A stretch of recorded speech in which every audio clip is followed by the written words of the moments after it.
बिस्मिल्लाहिर्रहमानिर्रहीम। अस्सलामु अलैकुम। सिरात मुस्तकीम सऊदी न्यूज़ चैनल में आप सबको खुश आमदीद कहा जाता है। आज 20 मार्च 2022 है। आज की अहम तरीन ख़बरों का आगाज़ इस हदीस पाक से किया जा रहा है। रसूलुल्लाह सल्लल्लाहु अलैहि वसल्लम ने इरशाद फरमाया, तुम में से हर एक की दुआ कबूल की जाती है जब तक वो जल्दबाजी से काम नहीं लेता और ये कहने नहीं लगता कि मैंने दुआ मांगी लेकिन मेरी दुआ कबूल ही नहीं हुई। अल्लाह रब्बुल इज़्ज़त इन अहादीस को समझकर इन पर मुकम्मल अमल करने की भी तौफीक अता फरमाए। आमीन। दोस्तों, आज की वीडियो में काफ़ी अहम मालूमात हैं। वीडियो मुकम्मल देखिएगा, लाइक करके दोस्तों से ज़्यादा से ज़्यादा शेयर भी कीजिएगा।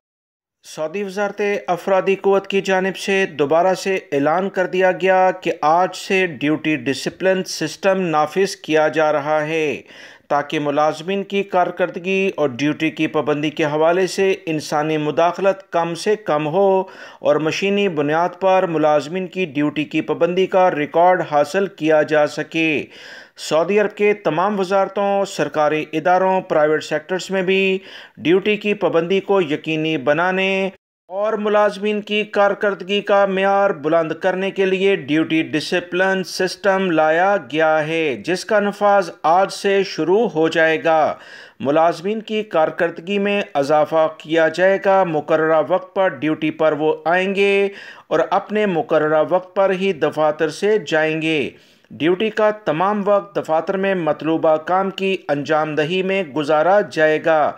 हुकाम ड्यूटी डिसिप्लिन सिस्टम के तहत इस अमर को भी यकीनी बनाने की कोशिश करेंगे कि मुलाजमीन ड्यूटी के दौरान मतलूबा ज़िम्मेदारियां अच्छे तरीके से अंजाम दें। नए सिस्टम के तहत मुलाजमीन को मुतअद्दिद फ़ायदे होंगे और वो किसी दबाव में आए बगैर पूछगछ के दौरान ज़मीनी हक़ाइक़ पेश कर सकेंगे।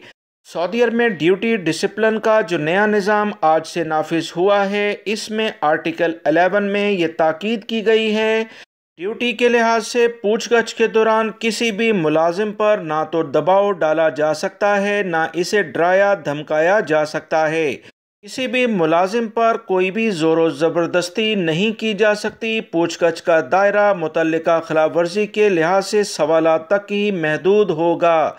मज़ीद इतलात के मुताबिक अगर किसी मुलाजिम पर किसी खिलाफ वर्जी का इल्ज़ाम हो तो ऐसी सूरत में इसके साथ पूछगछ मुनसिफाना यानी इंसाफ के तमाम तकाज़ों की बुनियादों पर की जाएगी। पूछगछ के बगैर फर्जी वाक़यात या कोई भी बुनियाद बनाकर इसे सज़ा नहीं दी जा सकती है। सवाल और जवाब के दरमियान इल्ज़ाम साबित ना होने पर सज़ा देने का कोई जवाज़ नहीं। कोई कफ़ील कंपनी अगर ऐसा करेंगे, इसे ड्यूटी डिसिप्लिन सिस्टम जो आज से नाफिजुल अमल हो जाएगा बल्कि हो गया है, इसकी खुली खिलाफ वर्जी समझा जाएगा। सऊदी अरब में लेबर लॉ के कवानीन में दोस्तों बहुत बड़ी तब्दीली आ गई है। तमाम गैर मुल्की और सऊदी शहरी अपने हकूक़ व फ़राइज़ को अच्छे तरीके से जानें ताकि आपका ड्यूटी का जो सेटअप है वो बेहतर अंदाज में आगे बढ़ सके। सऊदी अरब के सिक्योरिटी इदारों की जानिब से कहा गया कि हौसी यमनी बागियों की जानिब से सऊदी अरब के इलाके जज़ान और जनूबी इलाकों में 4 हमले किए गए, जिसे सिक्योरिटी इदारों ने भरपूर कार्रवाई करते हुए नाकाम बना दिया है।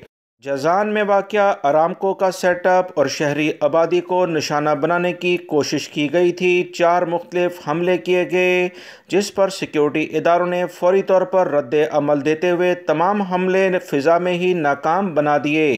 सिक्योरिटी इदारों ने मज़ीद कहा कि जज़ान शहर के शहरियों को निशाना बनाने की कोशिश की गई थी। इक़्तिसादी तनसीबात जिसमें ख़ास तौर पर अरामको से मुतल्लिका जगह थीं, उन्हें निशाना बनाने की कोशिश की गई थी, जिस पर सिक्योरिटी इदारों ने भरपूर रद्द अमल देते हुए तमाम हमले नाकाम बना दिए हैं।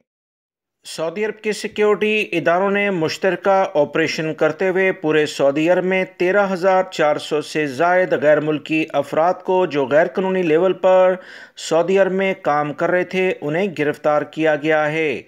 سعودی عرب کے سیکیورٹی اداروں نے تمام سعودی شہری اور غیر ملکی افراد کو کہا کہ قوانین کا احترام نہ کرنے والے افراد چاہے سعودی شہری ہوں یا غیر ملکی انہیں لازمی سزا اور جرمانوں کا سامنا کرنا پڑے گا۔ ایسے غیر ملکی افراد جو اپنے کفیل اور کمپنی اپنے اقامے کے پروفیشن کے لحاظ سے کام نہیں کریں گے، انہیں کسی بھی لیول پر کوئی رعایت نہیں دی جائے گی۔ یاد رکھیں، ایسے افراد ڈائریکٹلی گرفتار ہونے کے بعد سعودی عرب سے ڈیپورٹ ہوتے ہیں اور دوبارہ ورک ویزے پر سعودی عرب میں داخل نہیں ہو پاتے ہیں۔ مشترکہ کمیٹی کی جانب سے کہا گیا کہ 15 ایسے افراد گرفتار ہوئے جو غیر ملکی افراد کو رہائش، ٹرانسپورٹ یا ملازمت کی سہولیات فراہم کیے ہوئے تھے جو کہ غیر قانونی لیول پر سعودی عرب میں موجود ہیں۔ انہیں کسی بھی لیول پر کوئی رعایت نہیں دی جائے گی۔ سعودی محکمہ خوراک کی جانب سے کہا گیا کہ مملکت میں الحمدللہ آٹے اور دیگر چیزوں کی وسیع پیمانے پر ذخیرے موجود ہیں۔ کھانے پینے کی اشیاء رمضان میں کسی بھی لیول پر کمی نہیں دیکھی جائے گی۔ مطلوبہ اسٹاک سعودی عرب میں موجود ہے۔ سعودی عرب میں فلور ملز کے ایگزیکٹو چیئرمین کی جانب سے کہا گیا کہ مملکت میں سالانہ 9 لاکھ ٹن آٹا تیار کیا جاتا ہے۔ 45 کلو گرام وزن کی 20 ملین سے زیادہ آٹے کی بوریاں تیار کی جاتی ہیں۔ سعودی عرب میں پوری آبادی کو مطلوبہ معیار کے مطابق آٹے کی فراہمی کو انشاءاللہ ہر صورت میں یقینی بنایا جائے گا۔ مزید انہوں نے کہا کہ غذائی اشیاء میں خود کفالت کو یقینی بنانے کے لیے فلور ملز کا کردار بہت اہم ہے۔ 4 لاکھ سے زائد آٹے کی بوریاں مملکت بھر میں قائم فلور ملز میں فراہم کی جاتی ہیں۔ سعودی عرب کے تمام علاقوں میں 2,10,000 میٹرک ٹن آٹا قومی گوداموں میں محفوظ کرایا گیا ہے۔ یومیہ پیداوار 4,200 ٹن ہے۔ سعودی محکمہ خوراک نے کہا کہ سعودی عرب میں کسی بھی ہنگامی صورتحال سے نمٹنے کے لیے وسیع پیمانے پر اقدامات کیے گئے ہیں جو سعودی حکومت کے بہترین اقدامات کو ظاہر کرتے ہیں۔ غیر ملکی اور سعودی شہریوں کو کسی بھی لیول پر کوئی پریشانی انشاءاللہ نہیں ہوگی۔ سعودی عرب کی تیل کی برآمدات جنوری 2022 کے دوران بڑھ کر 6.996 ملین بیرل یومیہ تک پہنچ گئی ہے۔ یاد رہے، یہ اپریل 2020 کے بعد سب سے بلند ترین سطح ہے۔ سعودی ذرائع ابلاغ سے جو تازہ ترین اطلاعات آئی ہیں کہ جنوری 2022 کے دوران سعودی عرب نے یومیہ تیل برآمدات میں 0.9% کا اضافہ کیا ہے۔ دسمبر 2021 میں یومیہ پیداوار 6.937 تھی۔ یاد رہے، سعودی عرب دنیا میں سب سے زیادہ تیل برآمد کرنے والا ملک ہے۔ سعودی حکومت کی جانب سے انٹرنیشنل مارکیٹ میں تیل کی سپلائی کو یقینی بنانے کے لیے بہترین لیول پر اقدامات کیے جا رہے ہیں۔